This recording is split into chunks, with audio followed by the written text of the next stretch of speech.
Bienvenidas y bienvenidos a Daybreak, el espacio del Colegio de Contadores Públicos del Ecuador, donde las ideas se transforman en estrategia y el conocimiento impulsa liderazgo. Imaginemos por un segundo el siguiente escenario. Un profesional de las finanzas se despierta una mañana cualquiera, se prepara su café y al encender su computadora descubre que sus cuentas bancarias personales han sido congeladas. ¡Wow! ¡Qué despertar tan terrible! Totalmente. Y a ver, al indagar un poco más, se entera de que su licencia profesional está siendo vinculada a una investigación masiva por defraudación fiscal. Y me imagino que es por una empresa con la que ya ni siquiera trabaja. Exacto. El problema es que esa investigación corresponde a una empresa para la cual ese profesional dejó de prestar servicios hace, digamos, más de 4 años. Claro, es la típica pesadilla contable. Y o sea, durante muchísimo tiempo, esta pesadilla no era una simple ficción alarmista, era una posibilidad real, una vulnerabilidad silenciosa que acechaba en el mundo de las responsabilidades fiscales. Los nombres de los profesionales quedaban flotando en documentos y registros de terceros, básicamente convertidos en rehenes de la inacción administrativa de antiguos clientes. Es que esa vulnerabilidad histórica subraya una desconexión fundamental en cómo concebíamos la seguridad hasta ahora. O sea, en la era digital protegemos la esfera privada con múltiples capas de encriptación, usamos biometría, contraseñas súper complejas. Sí, hasta para abrir el teléfono necesitamos reconocimiento facial. Exactamente. Sin embargo, la identidad profesional que acarrea responsabilidades legales y patrimoniales gravísimas operaba bajo un sistema basado en la confianza ciega. Eran procesos analógicos que no reflejaban la realidad de los negocios. El profesional simplemente carecía de la última palabra sobre quién utilizaba su nombre frente a las autoridades. Y ese nivel de exposición es precisamente lo que nos reúne en la inmersión profunda de hoy. El material que vamos a analizar proviene de información técnica y sumamente detallada proporcionada por el Colegio de Contadores Públicos del Ecuador. Una fuente clave para entender el impacto real de todo esto en la profesión. Definitivamente.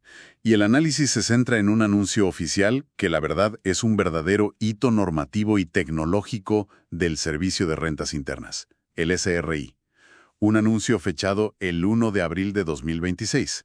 La misión de este análisis, para quienes nos escuchan, es desmenuzar exactamente qué son estas nuevas herramientas digitales. Queremos comprender los mecanismos subyacentes de su funcionamiento, y, sobre todo, explorar por qué alteran de forma tan drástica el equilibrio de poder para contadores y representantes legales. Bueno, vamos a desempacar esto, porque sé que términos como catastro tributario o módulo de gestión pueden evocar imágenes de trámites áridos y filas interminables. Sí, suena a burocracia pura. Totalmente, suena dolor de cabeza. Pero detrás de esa terminología burocrática, en realidad se esconde una reestructuración profunda sobre el control y la protección de la identidad profesional frente al Estado. Lo fascinante aquí es que, al observar el diseño de estas herramientas, se hace evidente que el objetivo principal del SRI trasciende la simple modernización de un portal web. O sea, no se trata únicamente de añadir menús desplegables para agilizar procesos que antes requerían un cruce de oficios en papel. Claro, no es solo digitalizar un formulario antiguo. Exacto, no es solo eso. Se trata de un rediseño completo de la filosofía de control gubernamental. La autoridad tributaria está reconociendo que la integridad de su catastro, es decir, de su base de datos maestra, depende de que los actores involucrados tengan la capacidad real de auditar y validar su propia información. Básicamente que la gente tenga el control de sus propios datos. Así es. Se busca fortalecer la transparencia, asegurando que cada vínculo registrado tenga el respaldo activo de ambas partes. Y el motor principal que impulsa esa nueva transparencia es la primera herramienta de la que debemos hablar. Está diseñada específicamente para los profesionales de las finanzas y es el nuevo módulo de gestión de contadores. Un módulo súper esperado por el gremio, por cierto. Me imagino que sí. Este módulo introduce una función que altera las reglas del juego desde el momento cero de una relación laboral. Una función denominada aceptación de solicitudes. Para dimensionar el impacto de esto, consideremos cómo operaba la mecánica antes de esta actualización. Era un proceso bastante unilateral. Exactamente. Una empresa o cualquier persona natural obligada a llevar contabilidad simplemente ingresaba al sistema, digitaba el número de identificación de un contador para sumarlo a su registro único de contribuyentes y la vinculación se creaba de forma mágica y unilateral. ¿Y el profesional podía enterarse semanas después o quizás nunca? O nunca. Ese es el tema. Podía ser el contador de alguien y ni enterarte. Es que ese modelo unilateral generaba lo que en el ámbito legal se conoce como contingencias pasivas. Era un riesgo enorme. El sistema ahora exige un paso adicional. Es un filtro de validación ineludible. O sea que ya no basta con que te pongan en el sistema y listo. Exacto. Cuando un contribuyente designa a un contador, ahora esa acción genera únicamente una solicitud en estado de espera. Para que la vinculación adquiera validez jurídica y fiscal, el profesional designado tiene la obligación estricta de ingresar a los servicios en línea de la autoridad tributaria. Tiene que usar sus propias credenciales de seguridad y confirmar explícitamente esa designación. Y ojo con esto porque el sistema no permite que esa solicitud quede flotando en el limbo indefinidamente. Al revisar la documentación técnica resalta un mecanismo de presión temporal muy específico. Básicamente existe un reloj corriendo. Un reloj que no da mucho margen de maniobra, por cierto. Nada de margen. El profesional dispone de un plazo máximo de 5 días hábiles para ingresar y emitir esa confirmación. Si ese tiempo transcurre sin una acción afirmativa, la solicitud se considera automáticamente rechazada. ¿Se anula por completo? Ajá, y el vínculo jamás llega a materializarse en el registro del contribuyente. Al tratar de visualizar esta mecánica, la comparación más precisa que se me ocurre proviene del ecosistema de las redes sociales, específicamente la función de aprobar etiquetas en fotografías. Hoy ese paralelismo ilustra el mecanismo a la perfección. ¿Verdad? O sea, en los inicios de las plataformas sociales, cualquier persona podía subir una fotografía, etiquetar a un tercero y esa imagen aparecía instantáneamente en el perfil público del etiquetado sin ningún tipo de filtro previo. Sí, todos pasamos por algún susto con una foto no deseada. Totalmente. Ante los evidentes problemas de privacidad, las plataformas implementaron sistemas de revisión. Ahora el sistema notifica y te pregunta, oye, alguien afirma que esta persona está presente en esta situación. ¿Se aprueba esta vinculación para que sea pública? Y la lógica del CRI opera bajo ese mismo principio de consentimiento activo. Exacto. Ya no es suficiente con que una empresa declare quién maneja sus libros. El responsable debe aceptar ese rol formalmente. Pero, a ver, detengámonos un momento en esos 5 días hábiles. Claro, es un tema que genera debate. Sí, porque desde una perspectiva operativa parece una ventana de tiempo increíblemente estrecha. Entonces, ¿qué significa todo esto en términos de seguridad operativa? ¿Qué sucede si el profesional está en un periodo de vacaciones atendiendo una emergencia o simplemente no revisa el portal del SRI con frecuencia diaria? Es una duda muy válida. ¿No genera este rechazo automático un cuello de botella masivo para las empresas que necesitan formalizar sus contrataciones rápidamente? Esa es una objeción muy común cuando se implementan plazos restrictivos en plataformas gubernamentales. Sin embargo, esa ventana ajustada de 5 días no es un error de diseño. O sea, es una característica intencional que busca erradicar la negligencia administrativa. Ah, o sea que es a propósito para forzar la comunicación. Totalmente a propósito.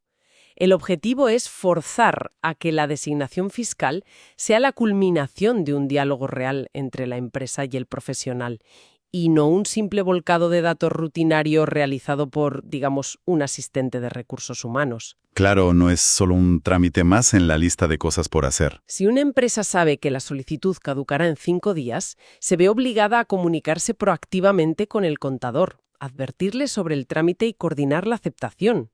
Además, si analizamos los riesgos legales subyacentes, entendemos la urgencia. En el derecho tributario existe el concepto de la responsabilidad solidaria y la presunción de conocimiento. Palabras mayores. Responsabilidad solidaria. Así es. Si un nombre figura como contador de una organización que incurre en evasión o lavado de activos, las autoridades inician sus investigaciones asumiendo que ese profesional avaló las operaciones. Entonces, bloquear vinculaciones no autorizadas, de forma casi inmediata, es una medida de protección extrema para el patrimonio y la libertad del profesional. Y esa protección transforma al profesional en el guardián absoluto de su propia identidad tributaria. Una vez establecido ese muro de contención para el ingreso, la narrativa lógica nos lleva a examinar qué ocurre en la etapa de salida. Y aquí es donde se pone realmente interesante. Sí, porque la salida suele ser más complicada que la entrada. Exactamente. Porque el módulo de gestión no se limita a regular el inicio de la relación laboral, sino que otorga un mecanismo de control definitivo sobre su finalización y su memoria histórica. Las opciones que acompañan a la aceptación son la desvinculación y el reporte de contadores. Ambas herramientas actúan como el mecanismo de cierre que la profesión contable, la verdad, llevaba décadas reclamando. Centrémonos primero en el botón de salida, la opción de desvinculación. En la práctica profesional, el fin de una relación laboral no siempre ocurre en términos cordiales o eficientes.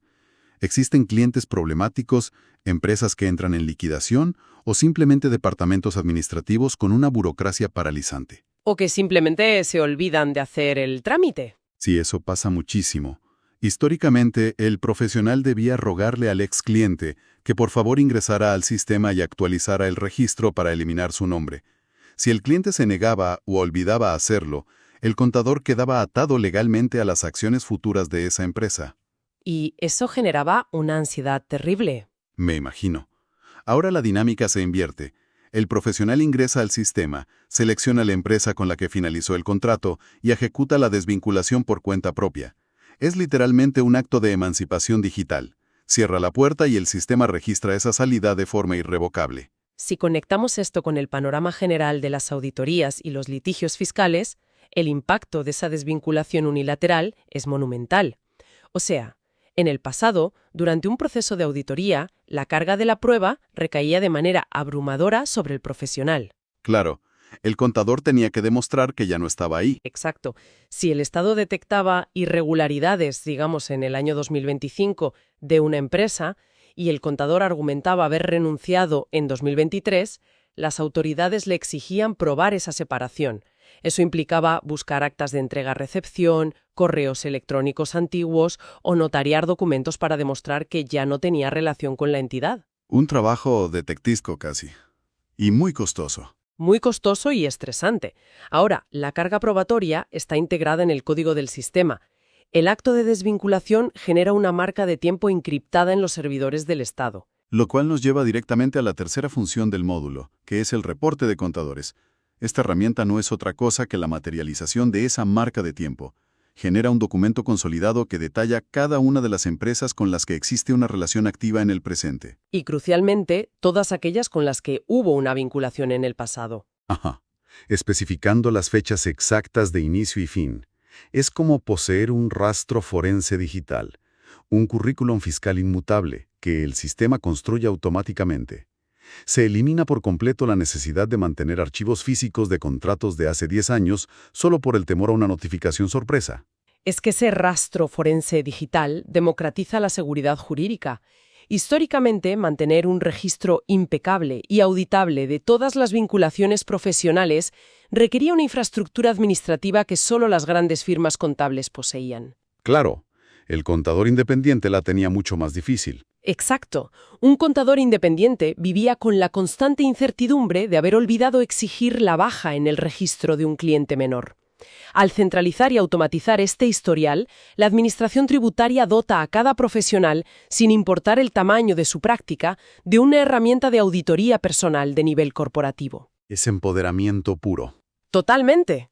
El poder de mantener un perfil de riesgo limpio ahora reside exclusivamente en las manos de quien asume la responsabilidad. Y esa palabra, responsabilidad, es el puente perfecto para ampliar nuestro análisis.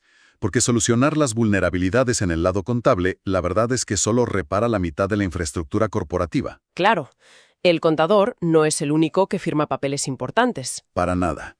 Para blindar realmente el sistema contra fraudes, empresas fantasma o negligencias graves, la autoridad tributaria tenía que dirigir su atención hacia la otra figura central que firma los contratos y asume el peso de las decisiones: los representantes legales. Una figura crítica en cualquier sociedad. Por ello, en paralelo al lanzamiento para contadores de este 1 de abril de 2026, el SRI habilitó una herramienta equivalente dirigida a esta esfera ejecutiva. Una figura que, en términos de exposición legal, enfrenta escenarios que la verdad son aún más complejos.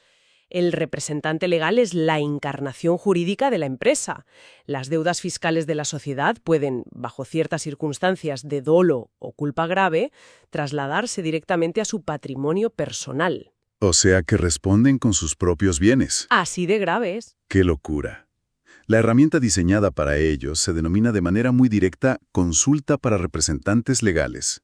Su función principal es emitir un reporte consolidado que agrupa toda la información de las sociedades en las que un individuo específico ejerce o ejerció ese rol ejecutivo. Y hay una frase clave en esa definición que lo cambia todo.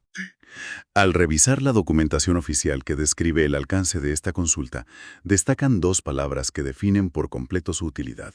El reporte muestra las sociedades en las que el usuario consta o constó como representante legal, presente y pasado. Esa inclusión del tiempo pasado, altera por completo la dinámica de defensa legal ante la autoridad. ¿Es como una máquina del tiempo corporativa? Esto plantea una pregunta importante, y ese alcance temporal es la pieza clave para entender la mentalidad de las auditorías fiscales. Los procesos de revisión del Estado rara vez ocurren en tiempo real. Generalmente analizan ejercicios fiscales que concluyeron hace 3, 5 o incluso 7 años, dependiendo de las leyes de caducidad. Claro. Cuando la bomba explota, el responsable original a veces ya ni está en la empresa. Exactamente. Por lo tanto, saber exactamente qué estatus tenía un ejecutivo en una fecha histórica específica determina quién debe responder ante un tribunal.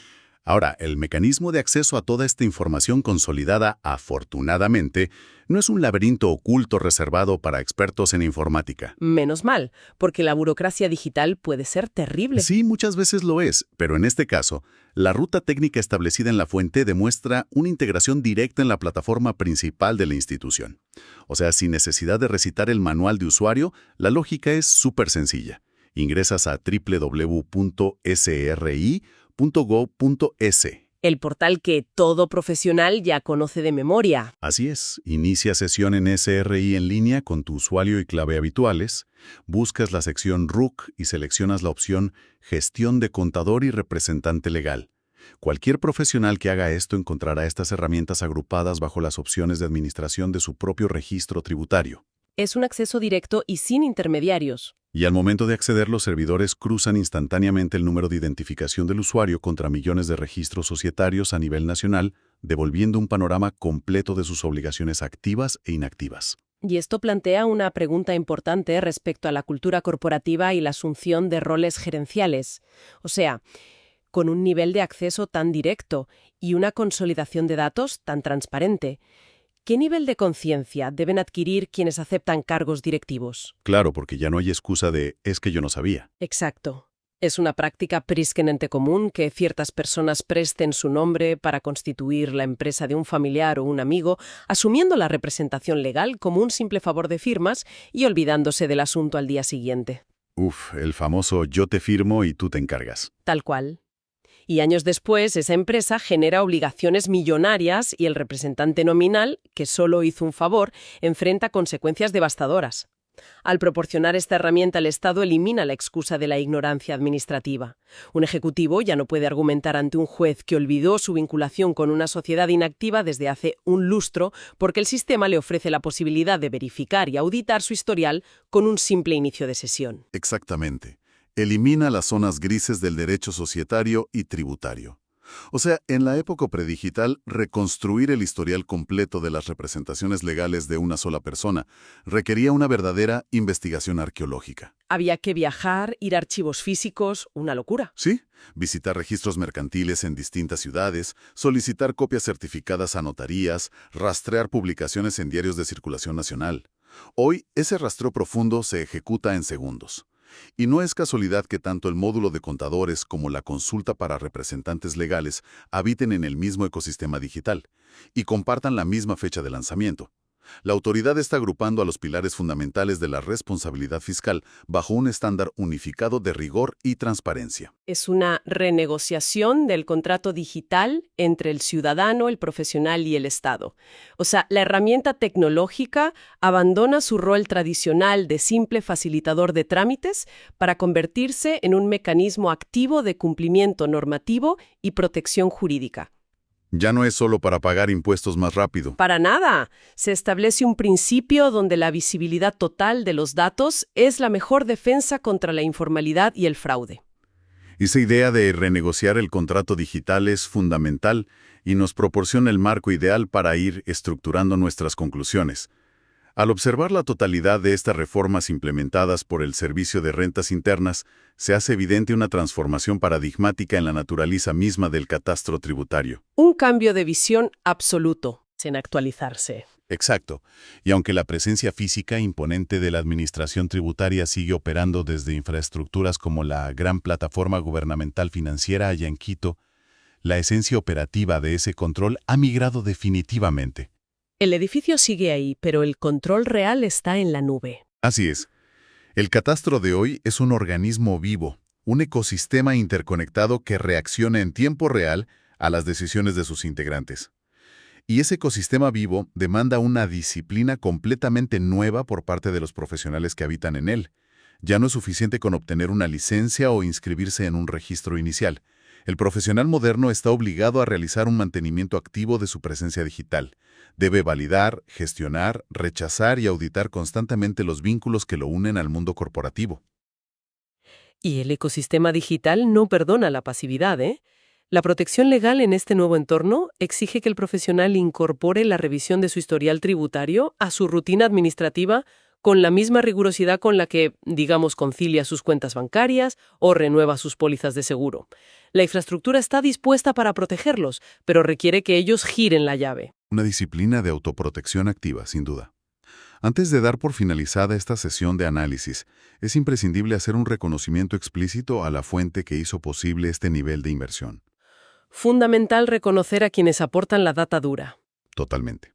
Agradecemos profundamente al presidente del Colegio de Contadores Públicos del Ecuador, el Dr. Alexeis Estrella Morales.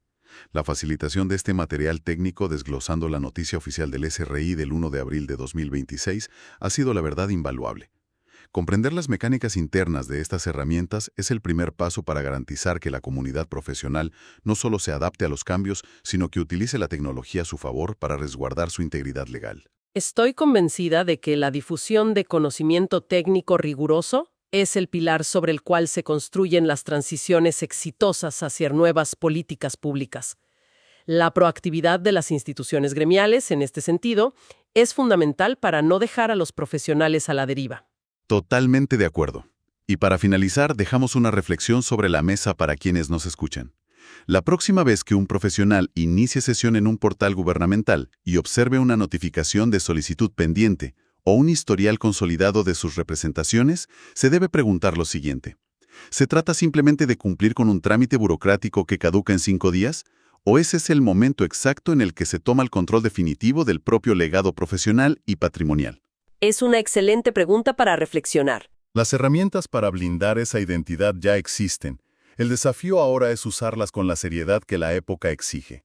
Ha sido un verdadero privilegio desempacar todas estas implicaciones legales y tecnológicas hoy. Sigan cuestionando los sistemas, auditen sus rastros digitales y por encima de todo mantengan un control estricto sobre sus credenciales. Hasta la próxima inmersión profunda. Síguenos en nuestras redes sociales, descubre noticias y contenido exclusivo para la comunidad contable.